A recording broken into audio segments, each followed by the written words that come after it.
I'm an 18-year-old girl who lives alone in my apartment with my dog.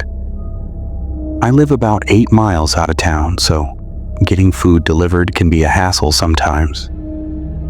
I never thought anything bad about Uber Eats. You may hear some stories, but you never think they will happen to you. At least that's what I thought. It was Friday evening and I was cleaning my apartment, getting ready for my boyfriend to come over. We're long distance, so I only get to see him on weekends.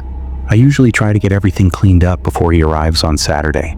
I had been cleaning for about 2 hours, and it was past 6 p.m., so I was feeling hungry. I didn't want to dirty any dishes since I just cleaned them all and finished the kitchen, so I decided to order food instead. I placed my order and got the notification that my driver was on the way, driving a white Honda Fit Sport. Since I'm a young girl living on my own, I have my delivery instructions set to leave the order at my door for contactless delivery.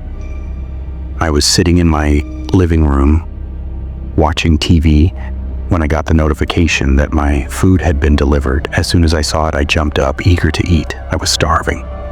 When I opened the door to grab my food, it wasn't there.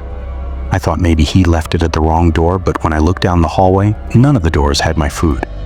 I went back inside and was about to message the driver when I heard a knock at my door. It was my next-door neighbor.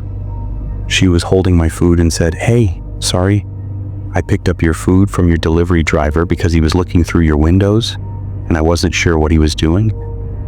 I took the food and thanked her, wondering what the hell had just happened. I went back inside, ate my food, and enjoyed a movie. Later, when I started getting ready for bed, I took a shower, turned off my TV, and made sure all my doors were locked. I laid down in bed, called my boyfriend, and eventually fell asleep. During the night, I woke up a few times to my dog growling at the window or the back door. My dog isn't big or scary, he's a small 5-pound Maltese, but it's still terrifying when he growls at something and catches you off guard. I finally got him to calm down and go back to sleep. Not even 15 minutes later, I woke up to banging on my window. My dog went crazy, barking, growling, even whimpering. I couldn't move in my bed. I pulled the blankets over my head, leaving just enough space so I could see the window. I called the police and whispered quietly into the phone, explaining that someone was in my backyard and that my window didn't lock so it could easily be lifted. The operator told me to go to a different room and said police would be at my apartment shortly. I ran to the kitchen, grabbed a knife, and waited, just hoping to see blue and red lights or hear sirens. It felt like forever. When I looked out the kitchen window, I never expected to see what I saw. The Uber driver's car, the one that delivered my food, was parked across the street from my apartment. When you step outside my apartment, there's a large open field to the left that's used for parking trailers and letting dogs play. His car was parked there, but no one was inside. I put 2 and 2 together and thought, he's in my backyard. When the police finally arrived, I could barely speak. I was shaking and crying. I explained everything to one officer while another checked my backyard near my bedroom window. A third officer went to check the car, which was still parked in the field, but the driver wasn't inside. The officers came back and told the officer I was speaking with that there were footprints in my backyard. It had rained the night before, so the ground was very muddy.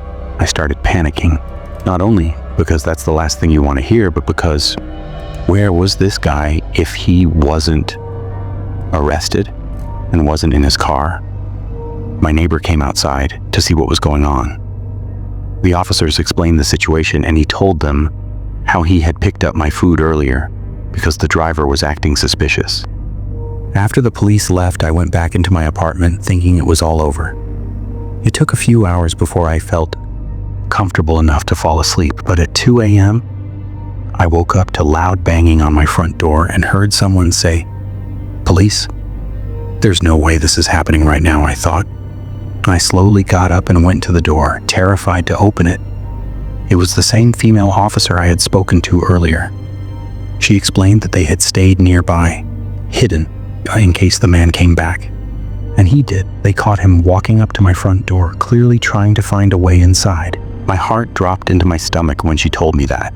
She said he had been arrested and that I didn't need to worry about him anymore. I thanked her and went back to bed, but I couldn't fall asleep again. I also don't use Uber Eats anymore when I'm home alone.